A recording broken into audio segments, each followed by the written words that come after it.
Niliwanag ng SSS na walang overcharging sa kanilang loan interest ng kanilang mga miyembro sa buong bansa.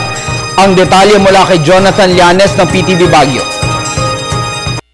Nagaganap na overcharging sa paniningil ng interes sa mga naibigay na pautang sa mga miyembro ng Social Security Service sa buong bansa.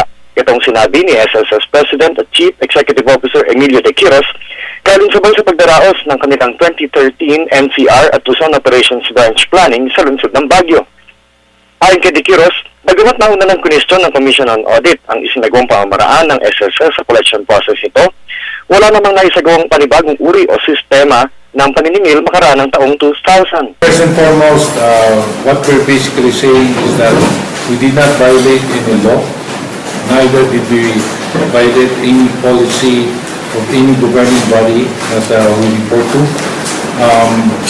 Basically, what we're saying is that when we entered an agreement with our members for the salary loan, it was very clear in our application form.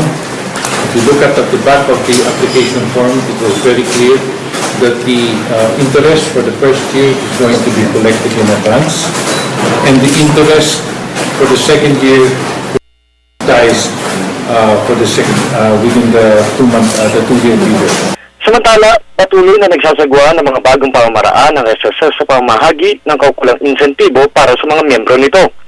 Sinabi ni De Quiros na simula sa susunod na buwan, unti-unti nang ipatutupad ng kanilang tanggapan ang pagbabago sa hanay ng monthly pension, contribution rate, benefit structure, kabilang na ang sickness at penalty allowances.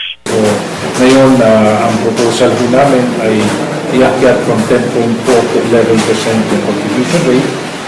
At kung titignan rin natin yung kapalitan, gusto rin namin ayusin yung benefit structure, yung mga formula ng pension, saka yung mga sickness allowance at maternity allowance. So gusto rin namin iakyat yung monthly salary credit ceiling from 15,000 to 20,000. At yung mga pensionado na ngayon, gusto rin namin bigyan ng 10% increase yung pension nila kasi matagal na kung hindi nabibigyan ng increase since 2007. Sa kasalukuyan, nananatiling stable anya ang operasyon ng SSS na magtatagal ng hanggang 2039. Ito rin anyang dahilan kung bakit sasailalim sa makabagong reform agenda ang kanilang tanggapan upang mapahaba pa ang actuarial position nito. Mula sa lungsod ng Baguio para sa Telebisyon ng Bayan, Jonathan Llanes.